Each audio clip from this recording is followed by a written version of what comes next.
مش يكون معناها حاجه وراء العقل التنظيم تاع المغرب. ايش هو على اي اساس؟ سيتا بي سور كوا؟ هو وعد كابتن، هو ما وعد عادش عليه هنا كوردو كابتن. اللي باش تعمل وعد، ولكن مش باش معناها شعبويه كابتن معناها تقصد ياسر شعبويه. آه. نعرفوا المغرب تبارك الله عليها تقدمت في كل الميادين. نعرف شنو التوريزم معناها باش يزيد 10 مرات، مدخول التوريزم الاف المليارات كذا، امور امور امور. ما هو النجاح؟ النجاح معناها شو معناها كرويا؟ مقياس النجاح اي معناها شو كرويا؟ استادات معبيه، استادات معبيه في كل البلدان. مونديال امريكا باش يكون ايضا مونديال على اعلى مستوى حسب اللي قاعدين نراو فيه حاليا. 11 ملعب في امريكا، 3 في المكسيك و2 في كندا. بعده يجي مونديال المغرب، اسبانيا والبرتغال، وفوزي لك جاي يعد بافضل نسخه موندياليه. على اي اساس؟ على اي اساس ستكون احسن نسخه موندياليه؟ فما كلام تقال كابتن على الشغف والباسيون في البلدان هذيا، وحب الاسبان والبرتغاليين والمغاربه لكره القدم. الناس الكل تحب كره قدم، الناس الكل. اكريت في قطر تبارك الله، وراهو صعب وصعب جدا. لان قطر حدت لابارتو تكذب عليك، لازم ما يجيش النوم عليك. كابتن سمعت باولو مالديني شنو قال على منتخب المغرب ولا لا؟ باولو مالديني حكى على المغرب، قال كنت اعتقد ان منتخب المغرب سيختفي بعد انجاز مونديال قطر، لكن هاني كنت خايب انه الريزولتا والنتيجه صدفه كانت في قطر وبلوغ الدور النصف النهائي. لكن نشوف كان في منتخب المغرب مستمرين في جلب نجوم العالم. راهو باش يجيب بلد اخر ويعمل كيما قطر راهو صعب وصعب جدا، من ناحيه التنظيم ومن ناحيه التنظيم اللوجستي، من ناحيه كيف المغرب راهو صعب وصعب جدا باش فريق عربي يوصل نصف النهائي. انتهى معناها امور هذه مش تقعد في التاريخ، وانجاز كبير وكبير بالنسبه للمغرب وبالنسبه لقطر. زد على ذلك ان قطر نظمت كاس العالم وحدها. كاس العالم وحدها 32 ساعه ولا صحيح. المغرب في رقعة جغرافية محدودة، جغرافية وكذا، ونجحت والنجاح باهر. ولهذا السبب معناها ستكون ريفيرونس بالنسبة للناس الكل.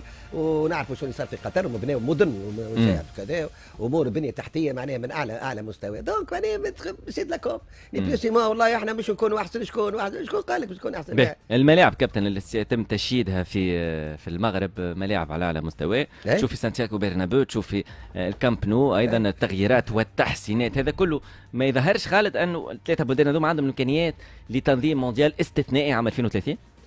والله انا بالنسبه لي انا راهو المغرب تنجم تنجح كاس العالم معناتها، على خاطر عندها لي تيران، عندها لي مويان، عندهم الفلوس، البنيه التحتيه السياحيه ايضا. السياحيه الحقيقه معناتها بتصير كاس العالم. انا بالنسبه لي انا معناتها ابار قطر اللي كانت ناجحه 100% بالنسبه لي انا، اما حاجه في الكوب دي موند 2030 انك معناتها كما تفرج نجم تمشي 3 بلدان هكا ولا قراب لبعضهم. قراب لبعضهم تنجم معناتها في شهر دور 3 بلدان هكا ولا. كتونسي تبدا عندك فيزا شنغن فوالا خاطر المغرب احنا بلاش فيزا. شوف ما التنظيم اللي صار عملته المغرب سواء في كاس العالم للانديه في كل شيء معناتها نجحت فيه في الامن، نجحت فيه في الامان. دونك انا نستنى فيه الكاس العالم هذا، خاطر بالنسبه لي انا باش يكون عالمي ومن طراز باهي. ممكن تكون انت في احد الاطر الفنيه لاحد المنتخبات المشاركه في مونديال 2030، ربما تكون مساعدا لصديقنا الجهبذ محمد سليتي. نشوفوا سامحني تو كي يقول السيد لقجع بكل احترام معناها مش يكون معناها حاجه وراء العقل التنظيم تاع المغرب. ايش هو على اي اساس؟ سيتا بي سور كوا؟ هو وعد كابتن، هو وعد عليه هنا كابتن اللي باش تعمل وعد، ولكن مش باش معناها شعبويه كابتن معناها تقصد ياسر شعبويه. نعرفوا المغرب تبارك الله عليها تقدمت في كل الميادين. نعرف شنو التوريزم معناها باش يزيد 10 مرات، مدخول التوريزم الاف المليارات كذا، امور امور امور. ما هو النجاح؟ النجاح معناها شو معناها كرويا؟ مقياس النجاح اي معناها شو كرويا؟ استادات معبيه في كل البلدان. نعرف شنو وحاجه اخرى. فما زاد من هنا فما ديفيدات كبار اللي كانوا شادين المنتخبات مش يمشيو ما تشوفهم. صحيح، لكن باش يطلعوا ديفيدات اخرين. ما تكلموش على لكن باش يطلعوا ديفيدات اخرين. سبوري ترافاي 48 48 تدخل 48 48 ابارتير من كوب دو موند 2026.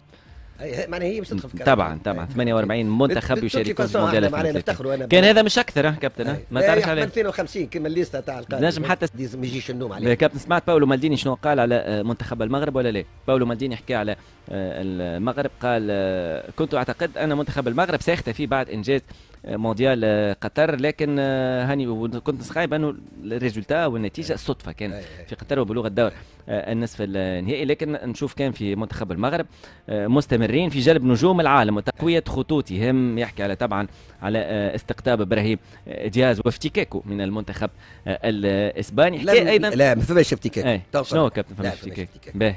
ما عطاوش اهميه لدياز كما عطاو الاهميه الاخرى. قريتها وترجمتها معناها عندي الواحد تاع اسبانيول ولقيتها فما روايات مختلفه. العائله نتاعو تقول انه تلقى الدعوه لكن هو رفض. لا مستحيل، لم يتلقى اي دعوه. فما جوز روايات ميكال واحد نعرفش قداش صار اهمال وريال مدريد كابتن كيفاش عاتب الاتحاد الاسباني؟ هذيك مش شعب عاتب الاتحاد الاسباني قال له انتم ريال مدريد ما عندوش اساتوا ملف. شو علاش معناها مش كوب دافريكا مش تولي في الواحد تي ما تعرفش عليك ما تنجم ترجع ريال مدريد لانه سيمثل مشكل ممكن رحيل ابراهيم دياز في وسط العالم. هو ريال مدريد في عود يعاتب نفسه اللي توا لعبوه دياز وهذا انشلوتي قد سامحني يا دياز راني كنت غلط فيك.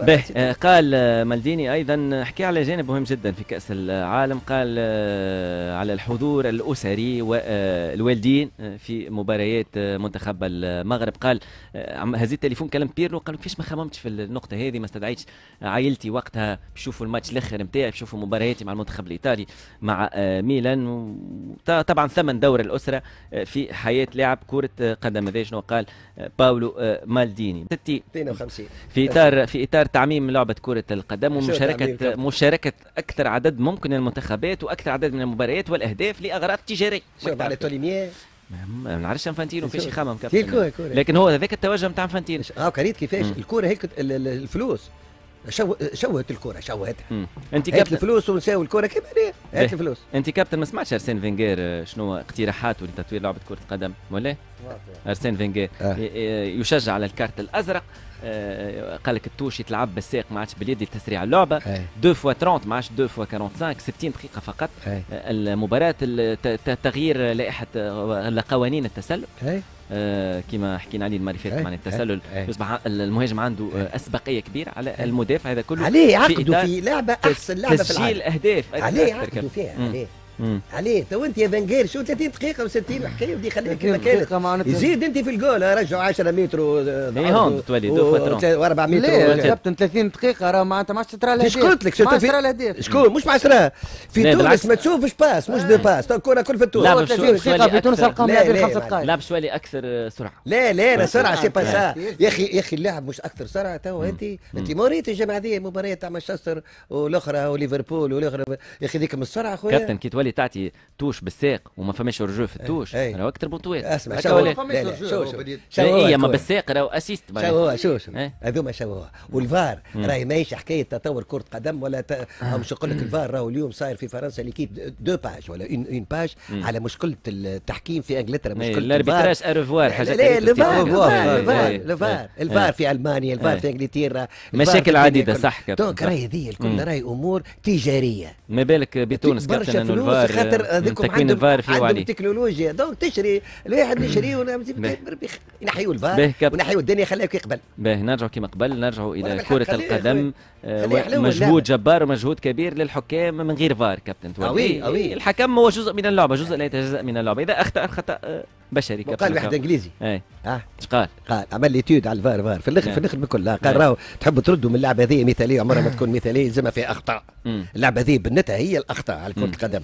قال هي مجعوله للبشر والبشر يلعبوا فيها ويحكم فيها البشر ويتفرج فيها البشر. خليها ايمان معناها خليها بشريه خليها مش يغلط شو نسبه الهامش الخطا تاع الاربيتر ما نعرفوه. انا في تونس ما نعرفش الحق ما نحبش انا نحكم على النوايا خاطر برشا اخطاء. السلام عليكم الاخوان، شكرا لانك سمعت الفيديو حتى الاخر. ما تنساش ديرنا واحد لايك، اشترك في القناه باش يوصلك ديما جديد. هاد الاعلامي التونسي كيشكك قدرة المغرب اسبانيا والبرتغال على تنظيم احسن نسخه تاريخيه للمونديال 2030، ان الكلام اللي قال القجع بانها 2030 غادي تكون احسن نسخه ديال المونديال هي فقط شعبويه. وقال بانه المغرب اسبانيا والبرتغال ما عندهاش الامكانيه انها دير احسن نسخه في تاريخ كره القدم ديال كاس العالم.